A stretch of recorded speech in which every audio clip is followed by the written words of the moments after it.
Bueno, vamos a dar pase a la sesión 1, que es maduración in vitro de ovocitos a un experimento o realidad.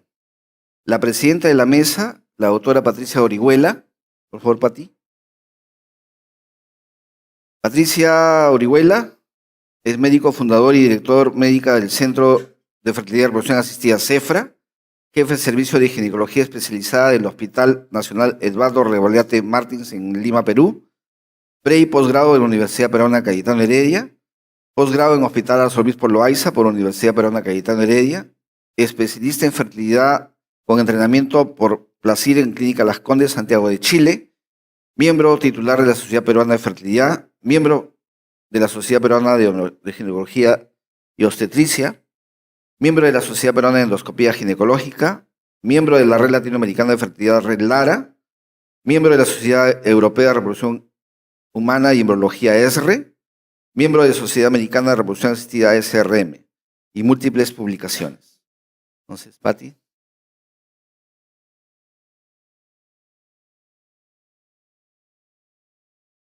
Para pasar.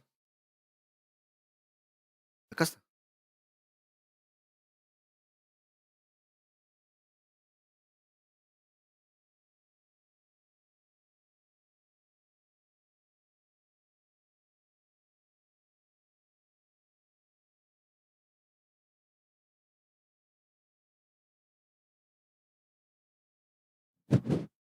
Experimental o realidad.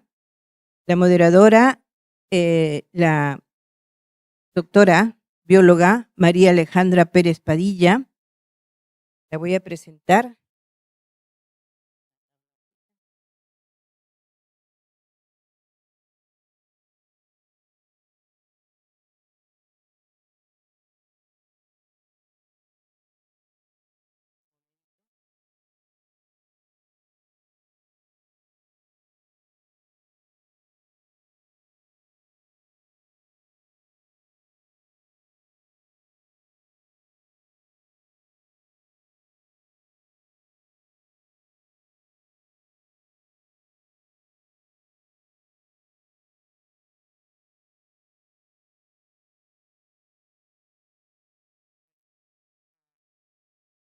La bióloga María Alejandra Pérez es licenciada en biología, directora del Laboratorio de Embriología y Andrología de CEFRA, especialista en embriología certificada por la Red Latinoamericana de Reproducción, la Red Lara, miembro de la Red Latinoamericana de Reproducción, miembro de la Sociedad Europea de Reproducción Humana, ESRE, y miembro de la Sociedad Americana de Reproducción Asistida, ASRM. Doctora, la invito, por favor, pase.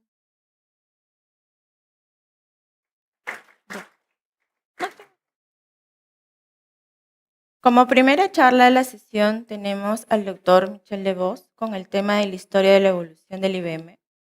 El doctor Michel Devos es director médico senior de Bruselas del Centro de Medicina Reproductiva de la Universidad Libre de Bruselas, Bélgica, profesor asociado del VUB. Es médico ginecólogo con subespecialidad en medicina y cirugía reproductiva. Tiene un doctorado en medicina en la Universidad de Leeds, Reino Unido. Su principal objetivo es investigación en el tratamiento de la fertilidad en mujeres con síndrome de ovario poliquístico y la preservación de la fertilidad. Es expresidente del Grupo de Interés Especial sobre Maduración in vitro de la SRM. El Dr. Vos es además editor asociado del Human Reproduction y autor de más de 200 publicaciones científicas. Web of Science. Le damos pase al Dr. Michel. Good morning, everyone. Good morning, CEFRA. Good morning, Dr. Orihuela, Dr. Perez. It's a pleasure and an honor to be with you again, although it's on a virtual basis, but I have very good memories of my previous visit to your clinic in 2015, already 9 years ago. So it's my pleasure to be the first lecturer on this glorious day dedicated to IVM and Kappa IVM. I will now share my screen. Let me check. And I hope that Yes, you will see my screen. Perfect.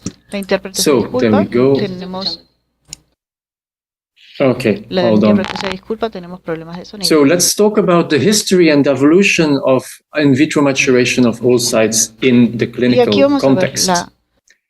Here are some of my disclosures. Tenemos problemas técnicos de sonido. La intérprete And se if we want to disculpa. understand the history of IVM, we first have to look Si at standard ovarian stimulation and La intérprete IVF se and disculpa y ICSI and problemas de understand what it sonido. Se really está means haciendo un and feedback loop. what is the difference between these two. So in conventional ART, we start ovarian stimulation from antral follicles, Se inicia. and then we administer several days of gonadotropins to increase follicular Para incrementar size el tamaño for del several folículo days, por varios and this días. results in selection Esto of termina en certain la follicles. selección Not de all ciertos follicles will folículos. grow, and the oocyte will achieve ovocito competence and capacitation in logra tener vivo. capacitación And then we give an y ovulatory trigger, HCG or empezar GnRH con agonists, la generación and we de perform an la hormona de aspiration reemplazo, la of the terapia de reemplazo. oocytes, and then we Lo will siento, hay see problemas de that sonido. 70 to 90% of the oocytes that we retrieve are mature at the time of oocyte retrieval, and we can vitrify these oocytes or we can inseminate them La using intérprete se IVF disculpa, or estamos ICSI. teniendo So problemas de that's sonido. conventional ART.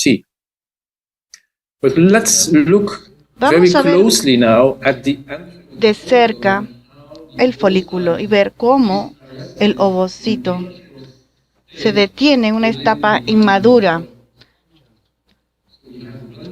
Tenemos una célula granulosa, tenemos una célula cumulosa.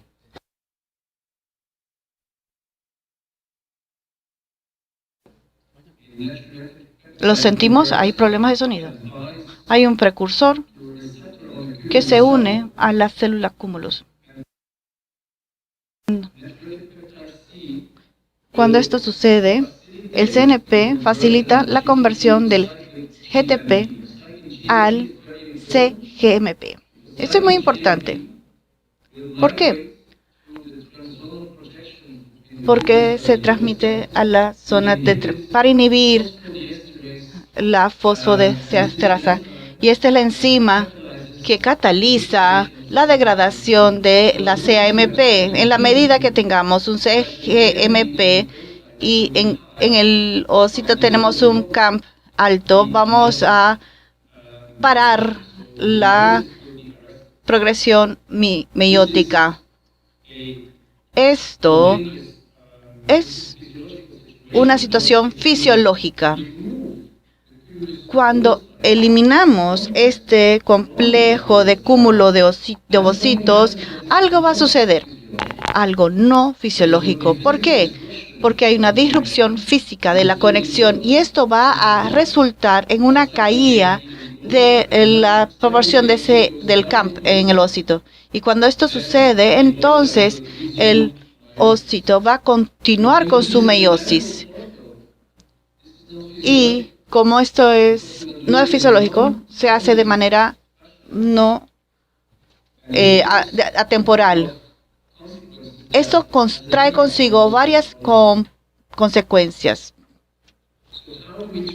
Entonces, ¿cómo tratamos de obtener ovocitos con esta configuración? Para poder obtener estos ovocitos, podemos hacerlo con o sin una estimulación ovariana para mejorar el crecimiento de los ovocitos. Y luego mejoramos los complejos, los incubamos in vitro por de 24 a 30 horas. Al hacer esto, al inicio, no vamos a ver ovocitos maduros. Después del MIV, o la maduración in vitro, vamos a ver que en una situación normal, el 50% de los ovocitos van a estar madurados después de que se hace el cultivo de maduración in vitro. Al ver la historia, vamos a encontrar los primeros experimentos en conejos. Pincus y Eastman fueron los primeros en informar esta maduración in vitro de los ovocitos en 1935. Y luego tenemos a Mekin y Rock en los Estados Unidos. Esto es alrededor de la Segunda Guerra Mundial, quienes pudieron fertilizar ovocitos humanos que estaban maduros a través de esta técnica de maduración in vitro. Más adelante se dieron grandes pasos gracias al doctor Edwards. Él reportó la maduración in vitro espontánea de ovocitos humanos y se utilizó la fertilización in vitro. Esto fue hace 50 años ya. A nivel clínico, los primeros informes no fueron exactamente de MIV, sino de rescate. Se hizo una estimulación ovariana y luego, cuando se obtuvo el complejo de cúmulos ovocitos, se dio cuenta que estaba inmaduro y se trató de madurarlo a través del cultivo. Y esto es una práctica que todavía se implementa o aplica para aquellos que tienen una mala eficacia. La verdadera maduración de in vitro que estamos discutiendo hoy en día fue informada por primera vez con un bebé por un grupo de Corea del Sur llamado CHA, que tuvo nacimientos de un programa de donantes, y el primero de PICOS fue publicado por el Dr. Tronson y otros en Melbourne, Australia, en 1994. La maduración in vitro se popularizó en Europa gracias a varios experimentos realizados en Copenhague. Asimismo, pasó en Canadá cuando Chang y otros empezaron a utilizar prácticas de activación del HCG para incrementar las tasas de maduración con la maduración in vitro. Esto ayudó a incrementar la capacidad de los ovocitos. Con estos contactos estamos viendo un ciclo truncado de fertilización in vitro, porque el FSG quita las etiquetas del IBM. Y les voy a explicar esto dentro de unos momentos. Obviamente ustedes ya conocen cómo empezamos en Cefra, porque tenemos estos colegas que fueron a trabajar en Bruselas con el señor Smith, el señor en Australia, y Jeremy Thompson en Australia también, en Adelaida. Ellos empezaron a trabajar en mejorar el sistema de cultivos en maduración in vitro y pudieron trabajar con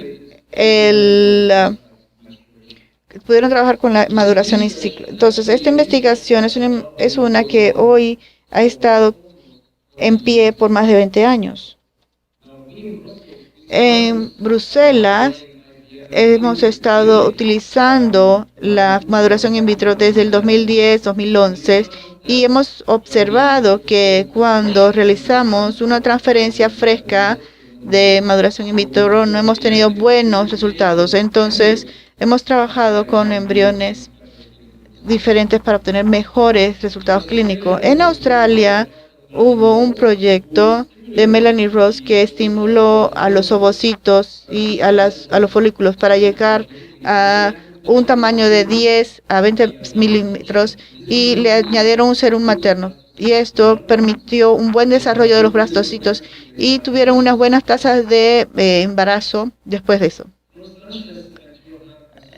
Sánchez y otros desarrollaron el sistema CAPA de IBM.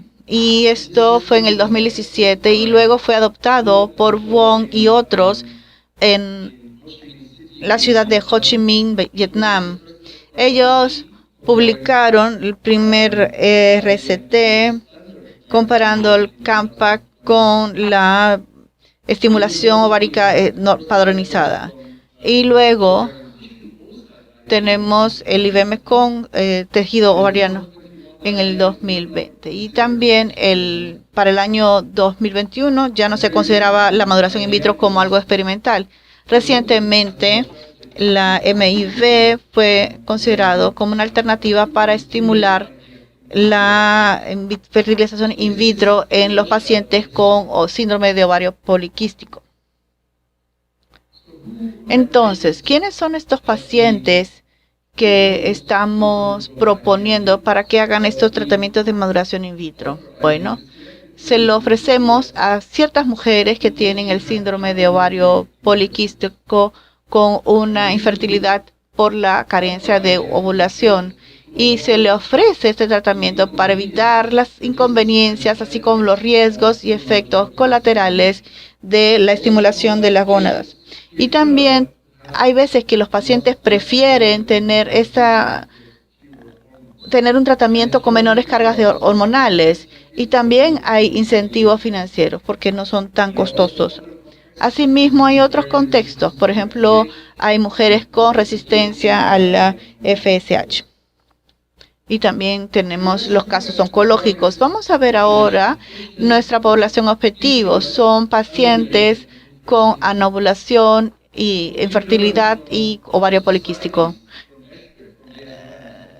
Las guías nos dicen que tenemos que hacer una estimulación convencional de los ovarios utilizando un protocolo de GNR antagonistas, usando también tenemos que hacer una congelación de los ovocitos también. Y cuando lo hacemos, tenemos muy buenas tasas de éxito.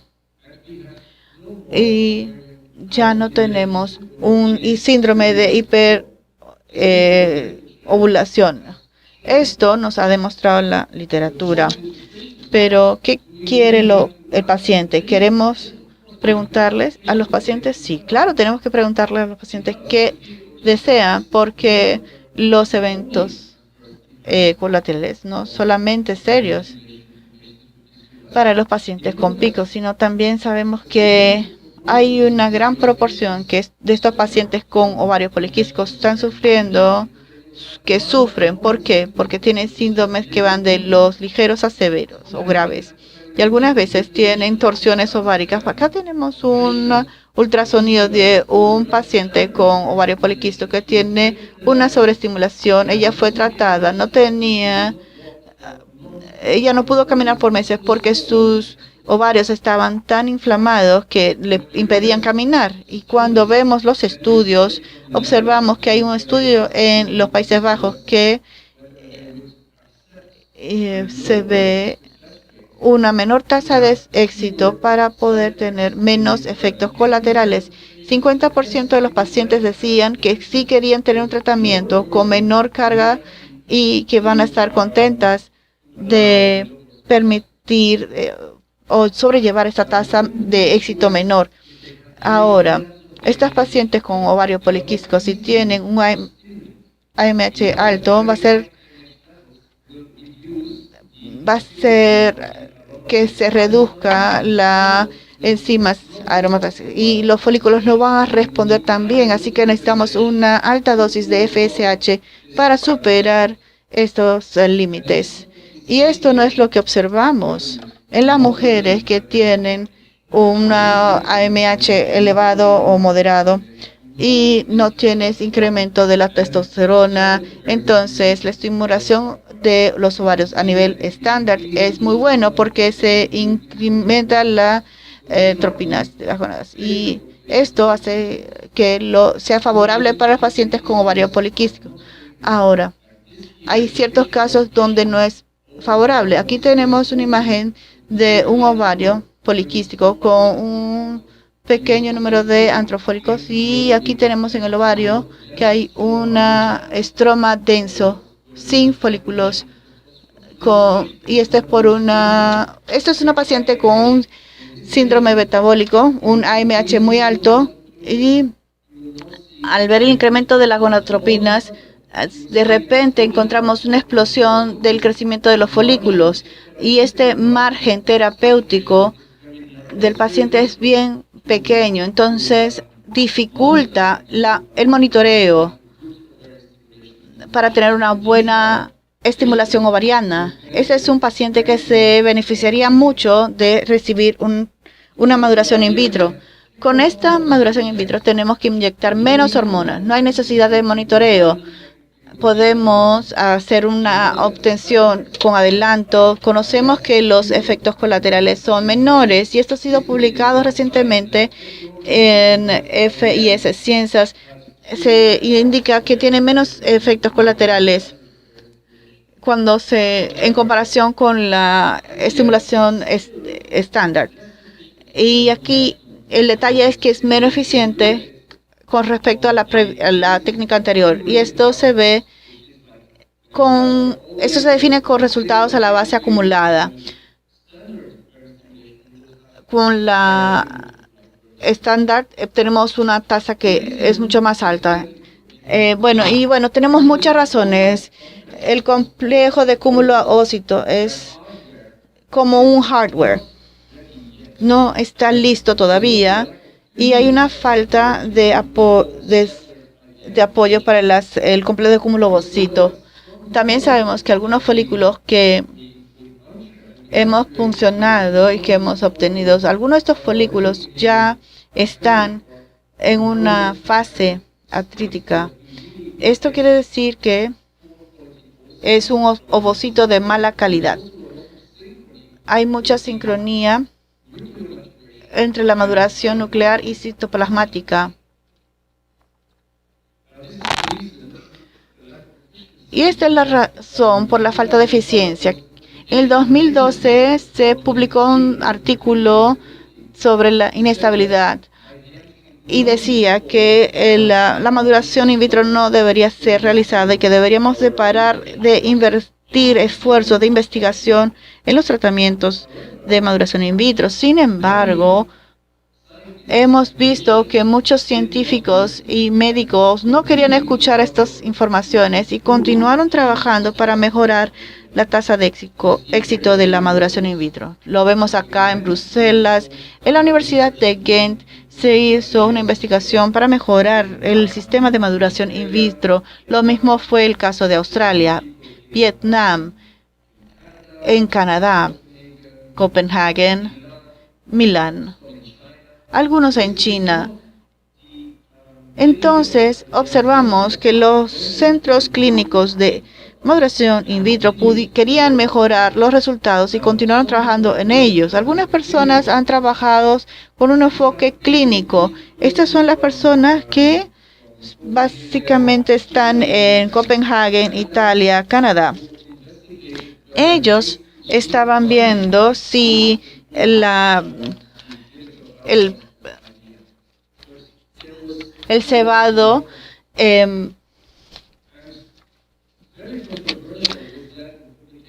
y vimos publicaciones controversiales en Canadá que informaron que unos cuantos ovocitos que fueron recolectados después de la obtención estaban pasando por dos fases antes del cultivo. Entonces, si vemos estos resultados, está correcto concluir que la maduración in vitro cebada no está bien para el cultivo. En Adelaida, en Bruselas, se ha trabajado en mejorar el sistema de cultivo. Hemos querido darle más tiempo a los ovocitos para que estén listos para la fertilización y hemos añadido inhibidores de fosfodiesterasa para parar el proceso y hemos extendido el cultivo de maduración in vitro y hemos utilizado otros elementos como la cerostomida. Este es un proyecto que busca mejorar la fosfodiesterasa. Y al hacer esto en animales, se encontró que el producto era mucho mejor que cuando se hacía una fertilización in vitro estándar. Sin embargo, esto no fue igual para el caso de ovocitos humanos. No se logró los efectos que se deseaban. Sin embargo, cuando vemos las directrices que tenemos hoy, sabemos que el grupo de trabajo de PCOS dice que la maduración in vitro puede ser utilizada como una alternativa para el BIF estándar. Y esto es también lo que recomienda la Asociación Americana.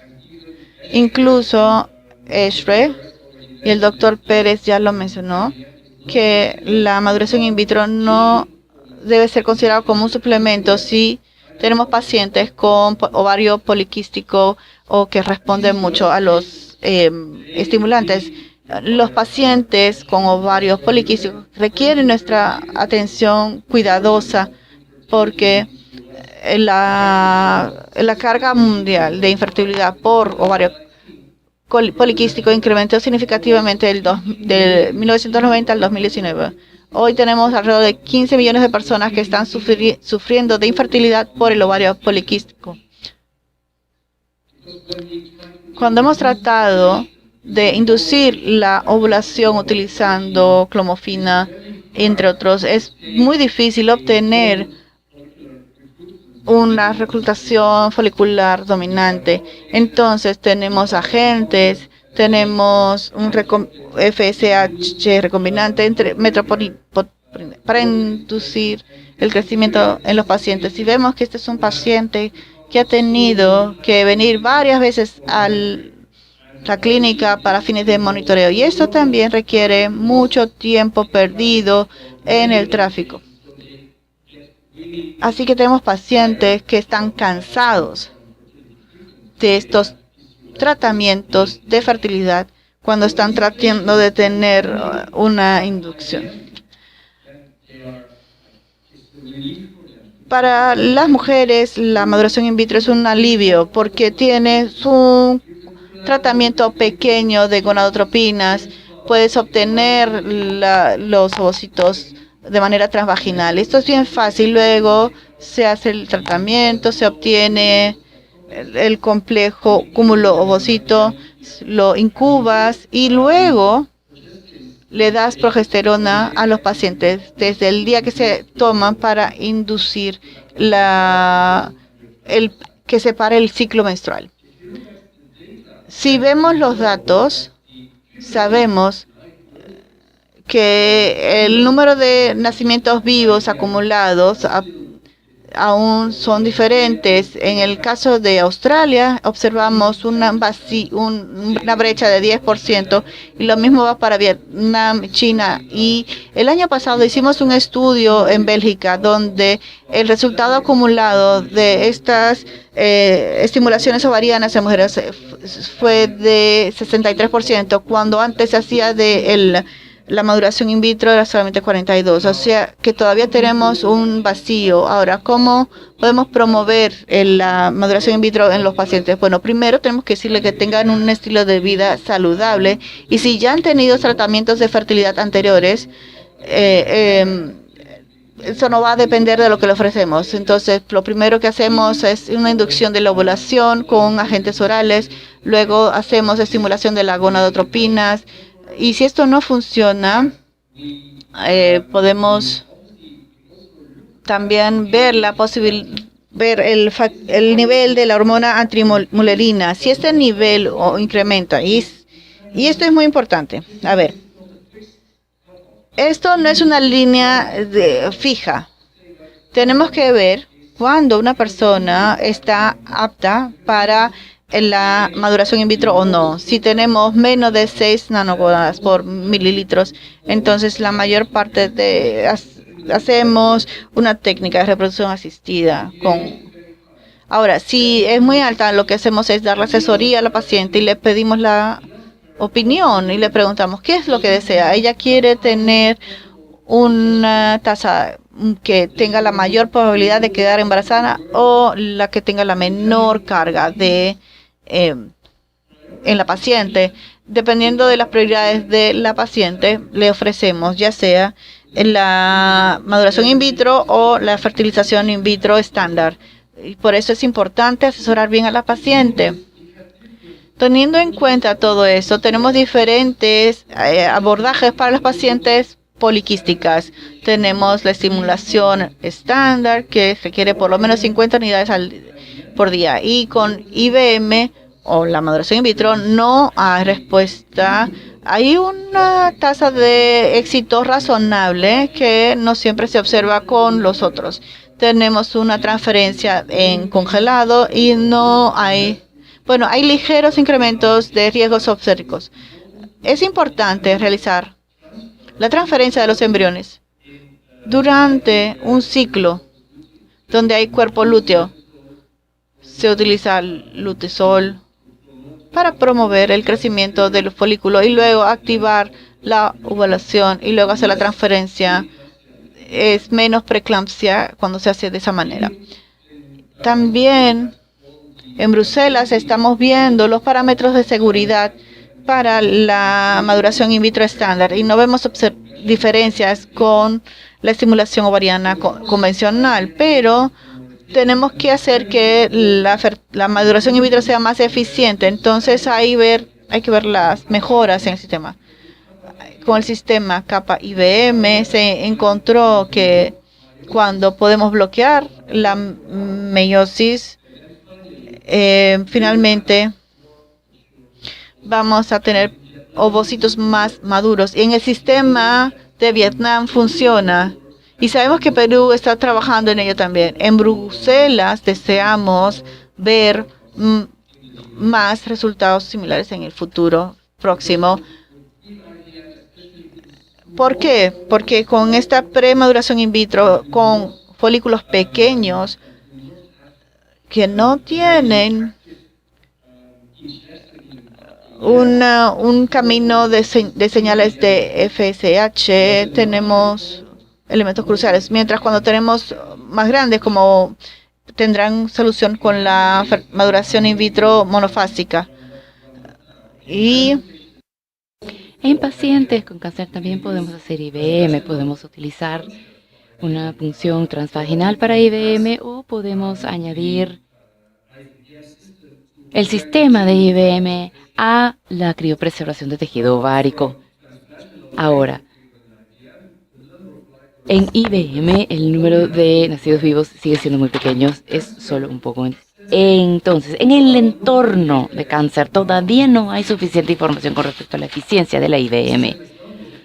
Ese es un ejemplo de una paciente con leucemia que fue referida por el hematólogo y obviamente no teníamos una buena indicación para la criopreservación del tejido ovárico porque había un muy alto riesgo de enfermedad, de que la enfermedad se transfiriera a este tejido trasplantado. Entonces, no había indicación para el tejido ovárico, pero la paciente acordó que le extrajéramos los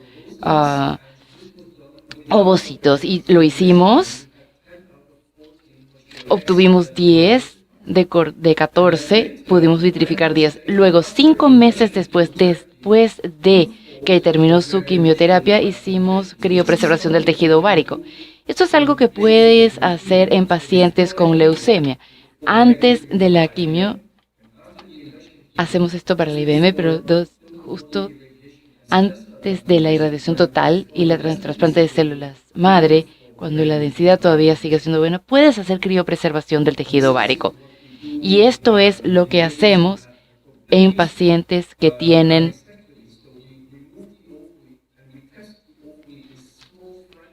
le quitamos el ovario, sacamos el ovario, lo cortamos en segmentos. Después de hacerlo, filtramos y encontramos que tenemos, o si tenemos, complejos cúmulos ovocitos. Esto puede ser madurado in vitro, porque aún así, bueno, es visto como una IBM de tejido ovárico experimental, es un enfoque experimental. Pero deberíamos hacerlo cuando ya no tengamos otra solución, según la paciente que tenemos. La última indicación es una paciente con resistencia a la FSH. Son casos raros. Hemos tenido buenos resultados en estas pacientes. En Bruselas, por ejemplo, tenemos ya 9 pacientes que han tenido IBM, que han tenido un problema para la recepción de la FSH pero tenemos de ellos 7 embarazos. En conclusión, La maduración in vitro es un enfoque moderado de reproducción asistida, que es muy buena para pacientes que tienen una cuenta folicular antral excesiva o resistencia a la FSH. Es segura y los resultados clínicos hasta ahora son menores en comparación con la estimulación ovárica estándar. Gracias por su atención.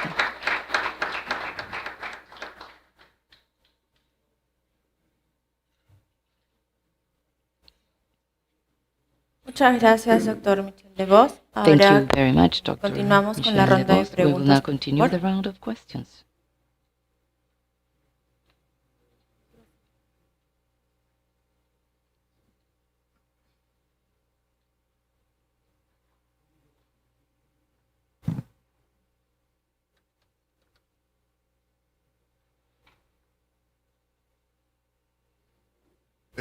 Hello, Professor DeVos. ¿Qué tal, It's a profesor pleasure DeVos? Es un placer to salute you. I'm saludarlo. Diego Guavil. I remember you from Belgium. Lo recuerdo de And I Bélgica. would love to know if Me you still encantaría continue saber si using sigue gonadotrophin utilizando or IBM gonadotropina stimulation for o kappa. estimulación de IBM para la capa.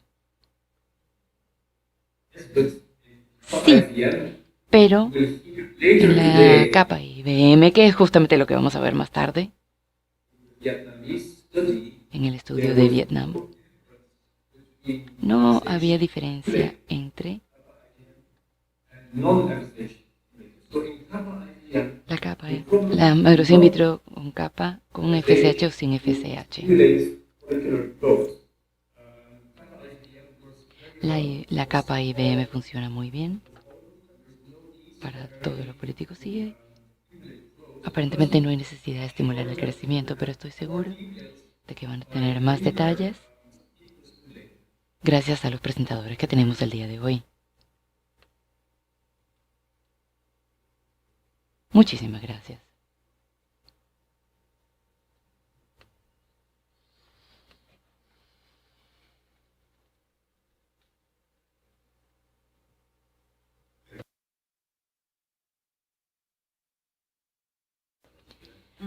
Muchísimas gracias. Soy el doctor de RU de Argentina. Considerando que no tenemos capa,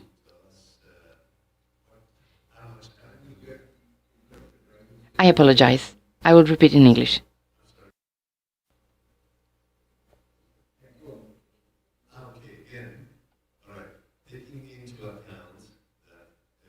Considering that we don't have kappa in Argentina, most of these people actually don't have kappa. So how long do we have to wait until this becomes commercial? And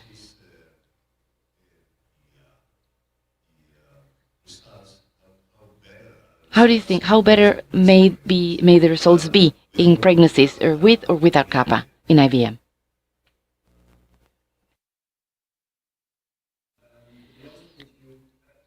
Es una buena pregunta. En este momento los mejores resultados que se obtienen con kappa IBM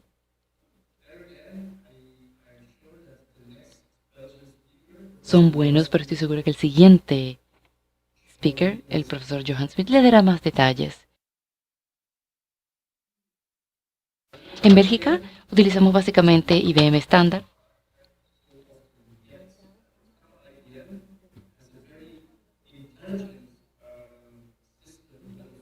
Y tiene un sistema muy inteligente, pero por supuesto necesitamos validar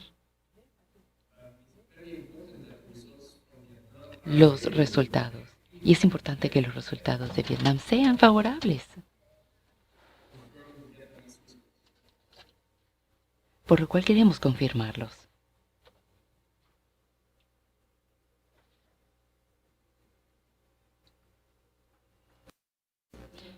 Good morning, good Dr. Michel.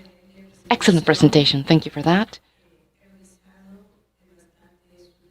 I have reviewed all your papers, everything you've published, and I see that there is always a good rate of fertilization managed to be obtained with the cumulus that are matured, are fertilized, but I believe that the limiting factor may be the formation of blastocysts. Now, there are some data papers that are publishing a very good pregnancy rate with IVM, which is mildly comparable with conventional IVF. A bit downward. Now, these are papers that are being published, but with a single transference. Logically, when we talk in time and the months increases, the number of months increases, that will come down because we no longer have any more blastocysts to transfer to the patients that are subjected to this type of procedure. Is that the case? Do you think we could improve that in time?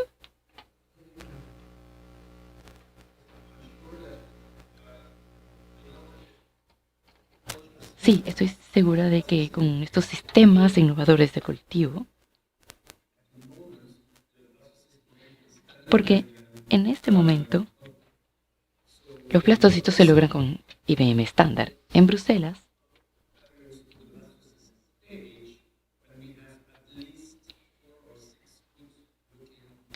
lo hacemos cuando tenemos 4 a 6 embriones. Si solo tenemos 4 a 6 después de la IVM, sabremos que la tasa de blastulación es menor. Pero si solamente quiere transferir blastocitos, hay muchos ciclos de IVM que no van a resultar en blastocitos.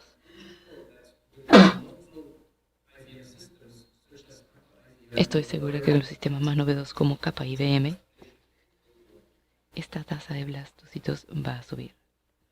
La intérprete se disculpa, el sonido se está mezclando. Professor DeVos, this is me again. I would like to know your experience recovering the oocytes that have been frozen with IVM. Is it the same as with regular IVF? Is it worse? And if it's worse, how worse? ¿La tasa de sobrevida son menores? En comparación con la donación estándar.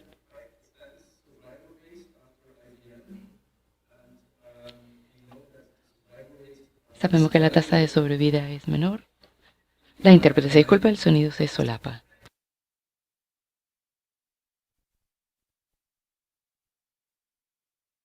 Hay una pequeña reducción de la tasa, pero solo una pequeña reducción.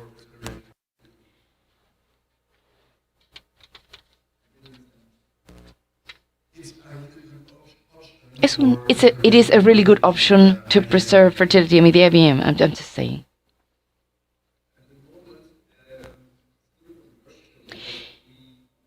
Sigue siendo controversial, porque solo se han reportado 5 o 6 nacidos vivos luego de la maduración in vitro en pacientes oncológicos.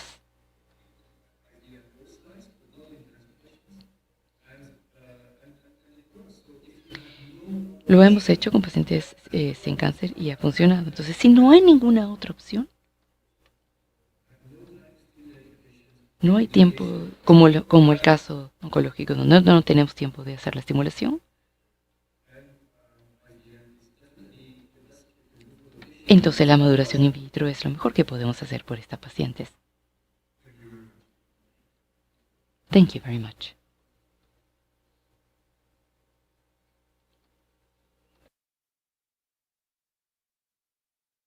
Gracias, doctor Michel DeVos, por su presentación.